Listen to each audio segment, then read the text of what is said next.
Bismillahirrahmanirrahim. Assalamualaikum warahmatullahi wabarakatuh. Salam sejahtera untuk kita semua. Selamat siang. Perkenalkan nama saya Muhammad Hendri Frandiansyah. Saya dari reguler E semester 3. Bersama teman saya atau rekan saya yang bernama Suti Nur Dewi Intan, yang kedua ada Suci Wulandari, selanjutnya ada Vina Sulistia Damayanti, Sigit Lesmana, Yusuf Fajar Ramdhani, dan yang terakhir ada Syahril Ramdhani.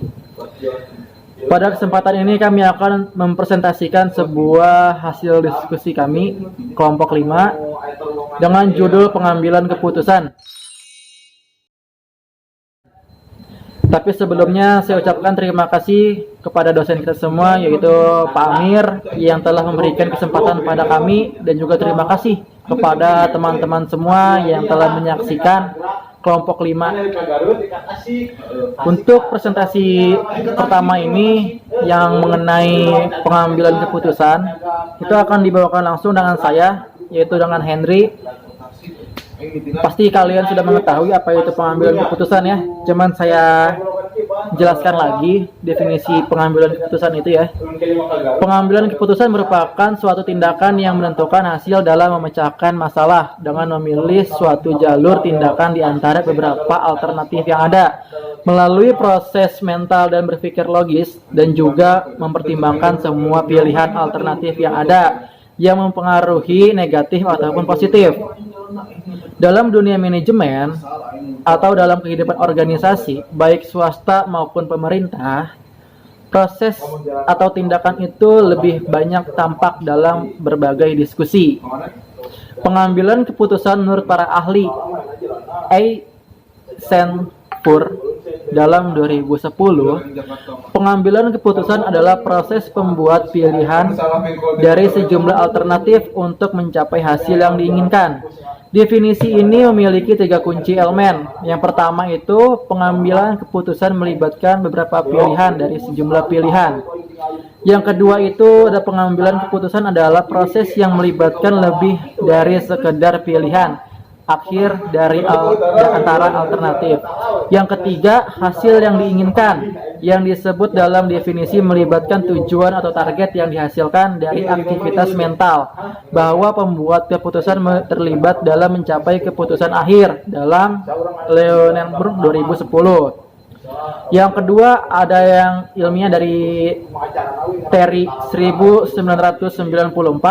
Pengambilan keputusan adalah pilihan alternatif perilaku tertentu dari 2 atau lebih alternatif yang ada. Yang terakhir yang kita kenal itu adalah Wang dan Ru.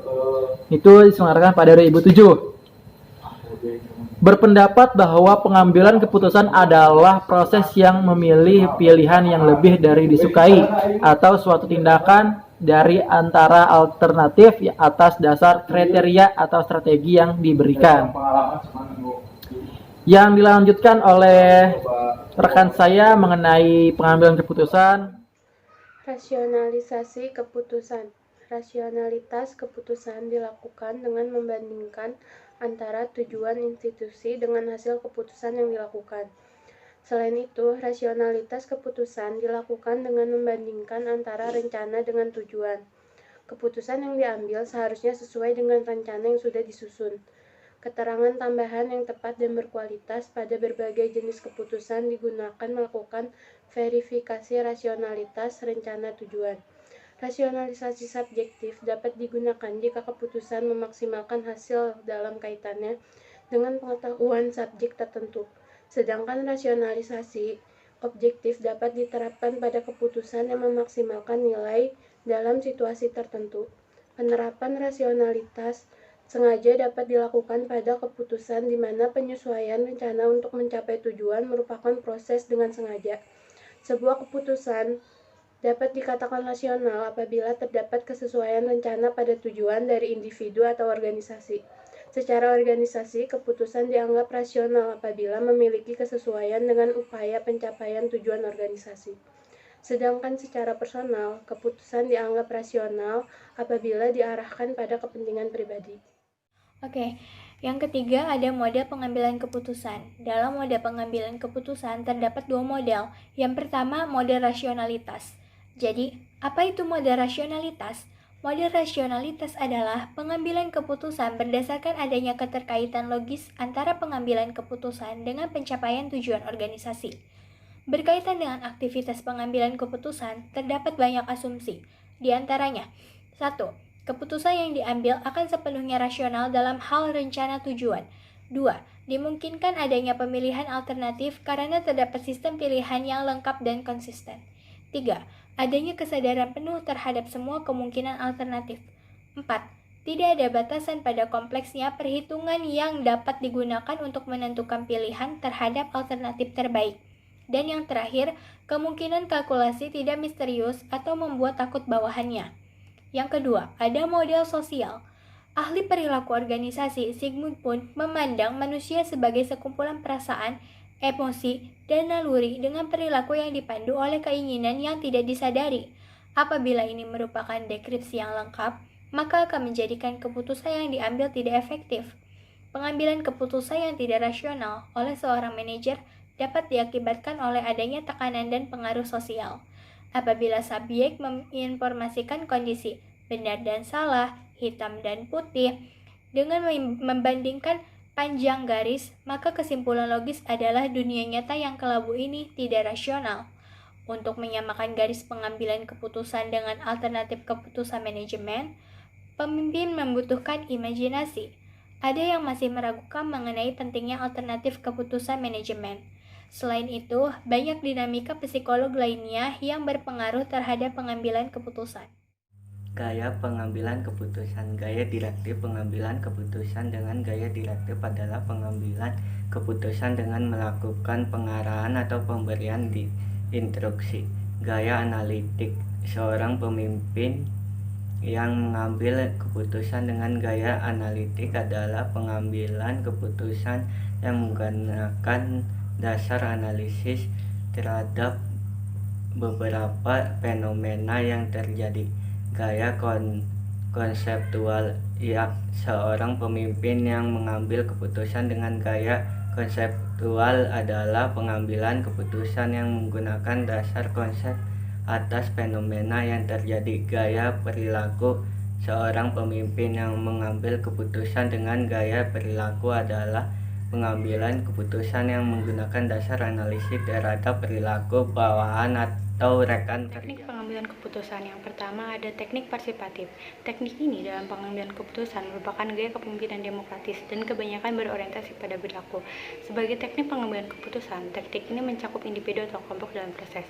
Seorang pimpinan yang menggunakan teknik ini dalam pengambilan keputusan dilakukan secara formal maupun informal dan memerlukan keterlibatan intelektual, emosional, dan fisik. Lalu yang kedua, teknik pengambilan keputusan kelompok. Kemajuan yang terjadi dalam pengambilan keputusan selama beberapa tahun belakangan ini dikarenakan teknologi informasi, seperti sistem informasi manajemen, sistem pendukung keputusan, semua melalui teknologi informasi, data warehousing dan mini, dan sistem canggih dan para ahli semakin banyak digunakan untuk membantu manajer membuat keputusan yang lebih baik. Lalu yang ketiga ada teknik Delphi. Teknik ini merupakan teknik pengambilan keputusan yang sangat baik untuk dapat memprediksi masa depan dan meramal masa depan. Teknik ini pertama kali dikembangkan kurang lebih tahun 1950-an. Teknik tersebut baru dipopulerkan akhir ini, yaitu awal tahun 2000-an, sebagai teknik pengambilan keputusan kelompok untuk prediksi jangka panjang. Lalu yang keempat ada teknik kelompok nominal. Dalam pengambilan keputusan, teknik pendekatan kelompok nominal dikembangkan menjadi teknik khusus dengan nama nominal group technique atau NGT dengan langkah-langkah. 1. Pembangkitan ide yang tidak diungkapkan melalui tulisan. Lalu 2. Umpan balik round robin dari anggota kelompok yang mencatat setiap ide dalam pesan pendek pada papan tulis. Lalu yang ketiga, pembahasan tiap ide tercatat untuk klarifikasi dan evaluasi. Lalu yang keempat, pengambilan keputusan secara voting terhadap ide prioritas dengan keputusan kelompok diambil secara matematis menurut rating. Meningkatkan kreativitas dalam pembuatan keputusan. Meskipun mengikuti langkah-langkah model pembuatan keputusan yang rasional, seringkali bisa memperbaiki keputusan. Pembuat keputusan yang rasional juga membutuhkan kreativitas, yaitu kemampuan menciptakan ide-ide baru dan bermanfaat. Mengapa kreativitas sangat penting dalam pembuatan keputusan? Kreativitas memungkinkan pembuat keputusan untuk menilai dan memahami masalah dengan lebih mendalam, termasuk melihat masalah-masalah yang tidak dapat dilihat oleh individu lain. Namun, nilai yang paling jelas dari kreativitas adalah dalam membantu membuat keputusan mengidentifikasikan semua alternatif yang mungkin, atau dalam mengidentifikasikan alternatif-alternatif yang belum jelas. Individu akan mengambil keputusan ketika ia dihadapkan pada dua atau lebih alternatif. Oleh karena itu, pengambilan keputusan individu merupakan bagian penting dari perilaku organisasi. Tetapi cara individu mengambil keputusan dan kualitas pilihannya sangat dipengaruhi oleh persepsi mereka. Pengambilan keputusan terjadi sebagai reaksi atas suatu masalah yang sedang dihadapi, yaitu perbedaan antara situasi sekarang dengan situasi yang diinginkan, yang mengharuskan kita untuk persepsi dan pengambilan keputusan individu.